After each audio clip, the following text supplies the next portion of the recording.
Je suis Laënnec Urbon, je travaille depuis de nombreuses années sur le vaudou haïtien et comme sur les nouveaux mouvements religieux à travers les pays de la Caraïbe.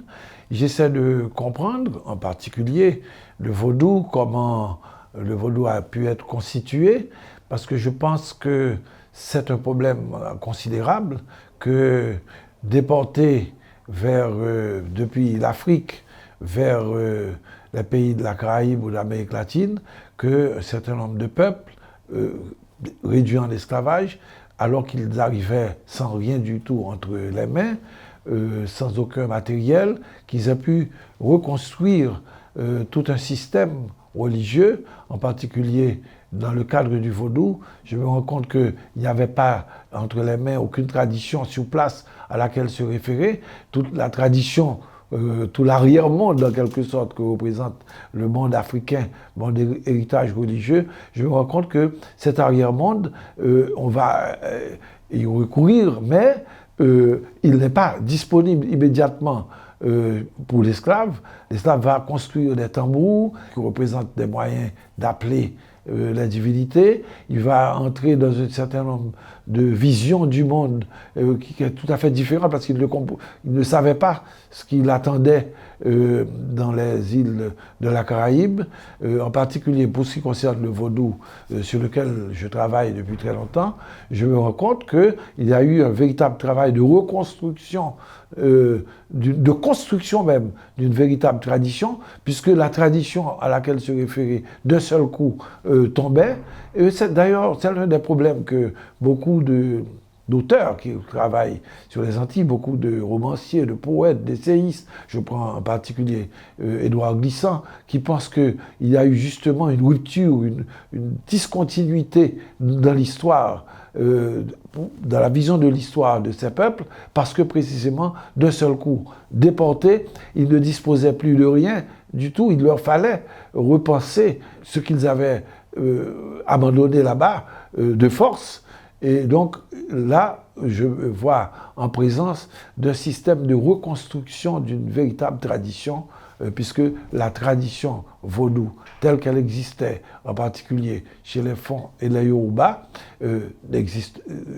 n'était plus disponible. Donc il leur fallait penser à une véritable mémoire culturelle qui nous remettait en marche, et c'est à partir de là que se retisse en quelque sorte tout le système vaudou qu'ils connaissaient auparavant, mais auquel ils vont ajouter évidemment un certain nombre d'éléments, des éléments qui proviennent d'autres parties de l'Afrique, en particulier du côté du monde bantou en général. Ils vont réinterpréter tout ce monde vaudou à l'intérieur du monde qui provient des Fon et des Yoruba. Donc la plupart des ethnies africaines vont être représentées. Et l'ensemble des ethnies africaines vont même devenir, en quelque sorte, une véritable imaginaire, vont être transformées en une sorte d'imaginaire, puisque ces ethnies ne sont plus là en tant que telles, puisque la pratique de l'institution esclavagiste détruisait le lien qui existait, le lien lignagé, le lien familial, le lien tribal, le lien des ethnies était défait. Eh bien, ils vont reprendre l'ensemble des divinités de l'Afrique, ils vont les transformer dans un monde imaginaire, et c'est ce monde imaginaire qui va être le monde des esprits du vaudou, qui sont en fait des divinités, des esprits qui vont reprendre, auxquels ils vont donner un support grâce aux saints catholiques, puisque les esclaves étaient contraints d'être catholiques, ils sont baptisés avant et surtout à l'arrivée dans les îles, on leur donne un nouveau nom et on les proclame catholiques. Donc ils vont intégrer tous ces aspects et ils vont ainsi créer une véritable tradition. C'est ce qu'on peut appeler la tradition vaudou en Haïti.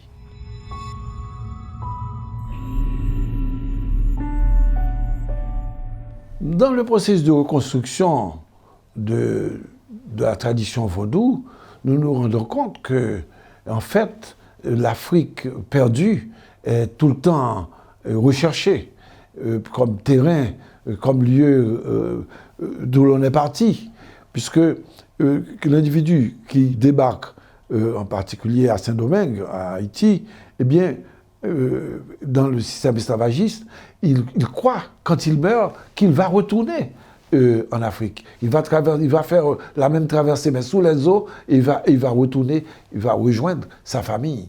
Et en rejoignant sa famille, il rejoint en même temps les parents morts, il rejoint les ancêtres, et il va rejoindre, évidemment, la divinité. Donc, il va rejoindre toute une chaîne sémantique qui va être extrêmement importante pour lui, pour sa propre construction. Donc, on voit, il y a un rôle, un rôle attribué à l'Afrique dans le mode de reconstruction de l'individu. L'Afrique perdue revient, continue à revivre. Et donc, c'est ainsi que je vois le mode de construction d'une véritable tradition. Parce que dans cette perspective, l'individu se retrouve.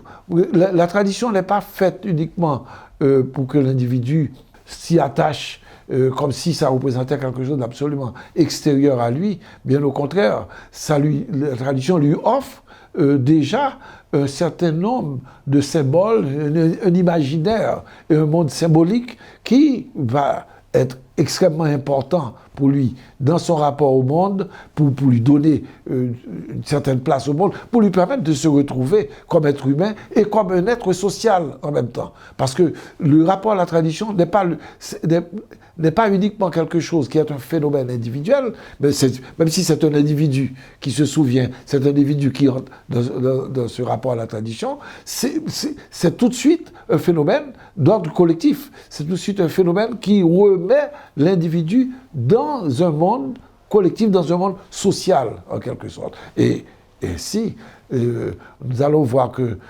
nous aurons affaire ainsi à une véritable création culturelle. Là, ça nous permet de voir que le rapport à la tradition n'est pas quelque chose de factice, n'est pas quelque chose à laquelle tout simplement l'individu s'y attache de manière obsessionnelle.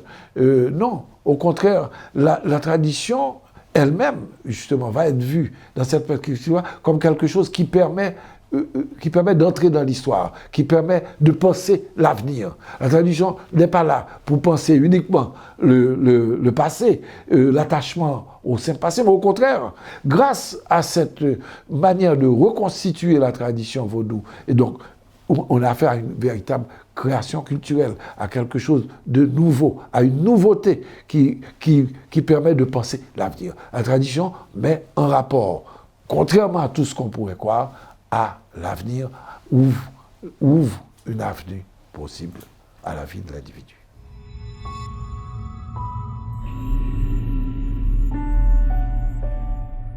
Avec la création du vaudou, nous sommes en présence de phénomènes qui sera très mal compris du côté des colons esclavagistes, mais du côté du monde européen ou du monde occidental qui est habitué à un système chrétien, à un système monothéiste, le système polythéiste que représente le vaudou, puisque l'individu à l'intérieur du champ vaudou, eh bien, il est en rapport avec diverses divinités et ça ne le gêne pas. Et il voit dans chaque divinité une manière de comprendre l'eau, le feu, les arbres, la nature. Donc, ce sont les choses qui paraissent suspectes pour un occidental.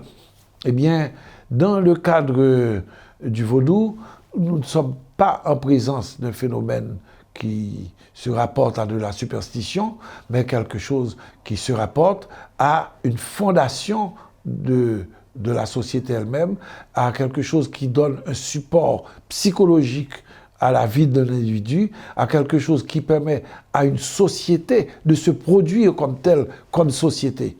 Donc, premièrement, donc c'est un premier avantage de la situation dans laquelle l'individu se vit. Il surmonte ainsi la condition esclavagiste, qui est une condition de mort sociale, qui est une condition de dépersonnalisation de l'individu.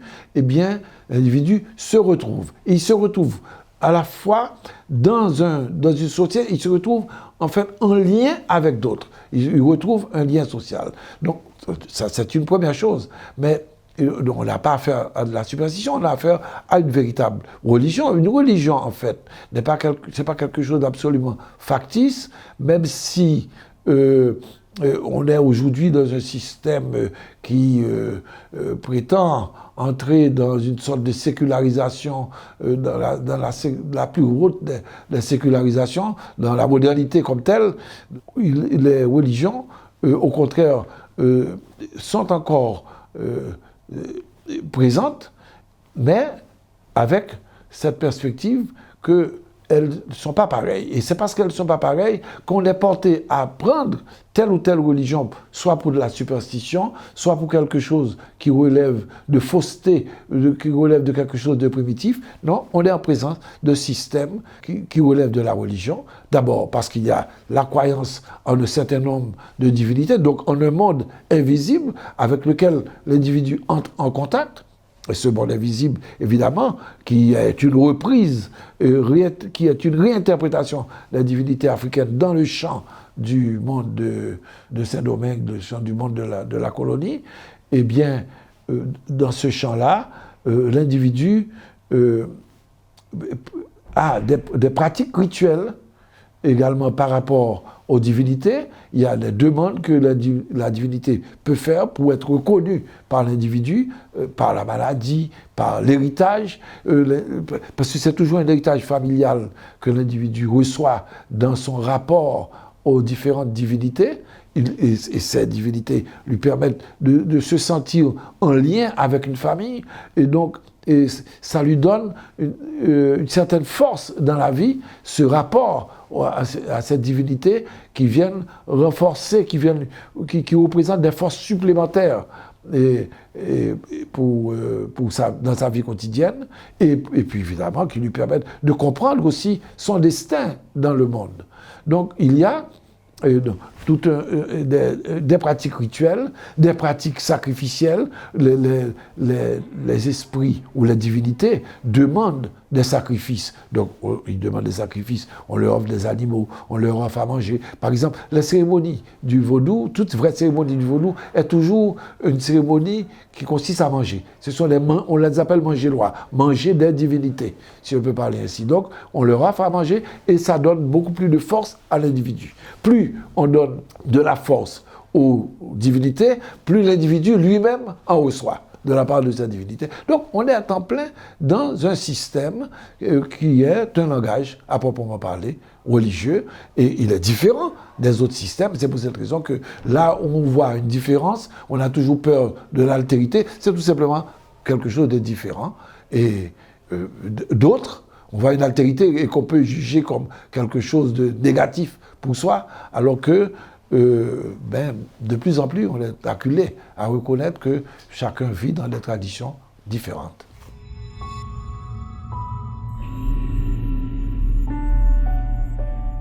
Dans le cadre du vaudou, il m'a semblé que les gens, quand on les interroge, ils ont tendance à dire « Moi, le vaudou, c'est ma tradition.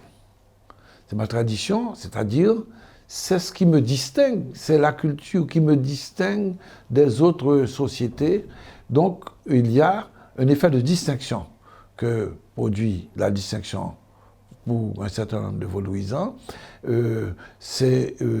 Oui, c'est ma tradition, donc je m'y attache et je suis comme happé par cette tradition. C'est-à-dire, je ne peux pas ne pas répondre à l'appel de la tradition.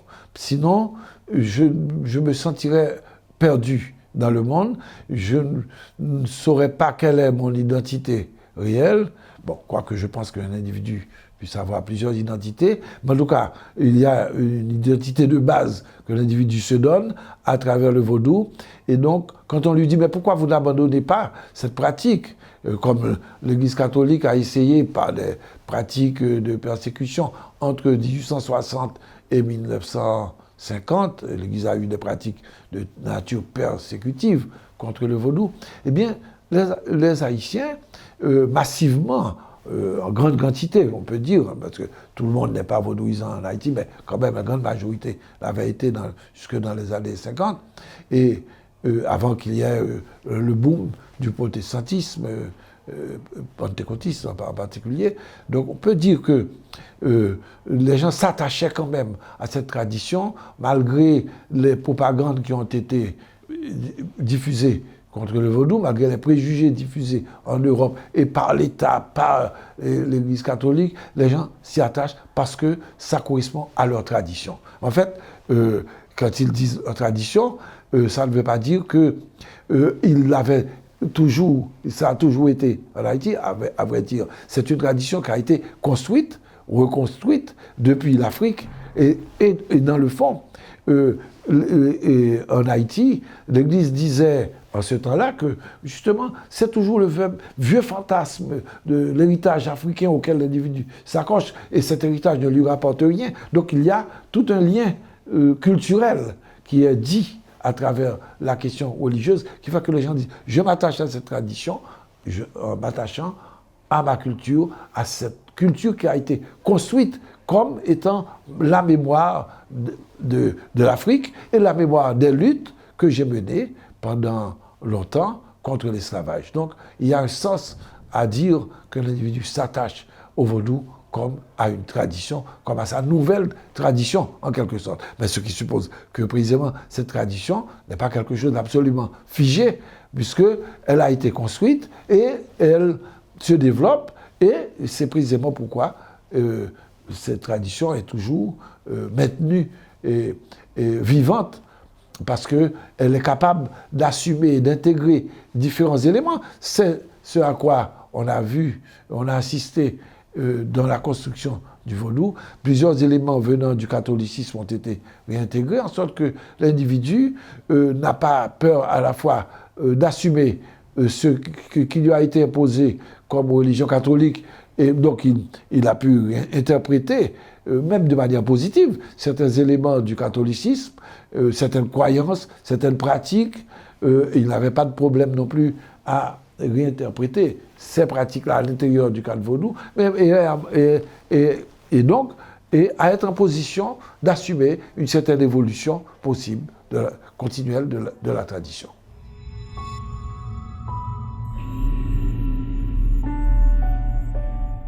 On peut dire que si on veut mieux comprendre ce qu'est une religion, il faut la relier effectivement au concept de tradition. Je suis convaincu de ça. Et d'ailleurs, la question de la tradition est ce à quoi l'individu recourt très souvent quand il sent qu'il est en train de perdre pied, quand il sent qu'il y a une évolution du système, il dit mais non, ce n'est pas là, il faut s'y accrocher, il faut qu'il fasse revivre cette tradition. Et il y a même une tendance, justement, avec la vision de la religion, avec le fait que toute religion est toujours quelque part de la tradition, eh bien, il y a toujours cette possibilité de figer cette tradition, d'en faire quelque chose qui ne doit pas, qu'on ne peut pas changer, justement, quand l'individu se trouve en butte à différentes influences autres que celles de sa propre tradition. À ce moment-là, il se raccroche à cette tradition, et là, nous avons affaire à des aspects qui peuvent être pathologiques. Et dans cette manière de s'accrocher à la tradition, c'est ce qu'on peut appeler aujourd'hui le fondamentalisme en religion. C'est cette tendance à revenir aux fondations, aux fondements, et donc à ce qui est jugé comme pure tradition, comme pureté dans le système religieux. Alors que, dans le fond, c'est une tendance qu'on a à vouloir chercher ce qui est pur, ce qui ne change pas à travers la tradition. Mais il y a toujours, dans le fond, quelque chose qui renvoie toujours à de l'évolution et quelque chose qui bouge continuellement, et même quand l'individu se prétend fondamentaliste, prétend revenir à ce qui est le plus pur dans la religion, en fait, il est dominé par les influences extérieures à sa tradition.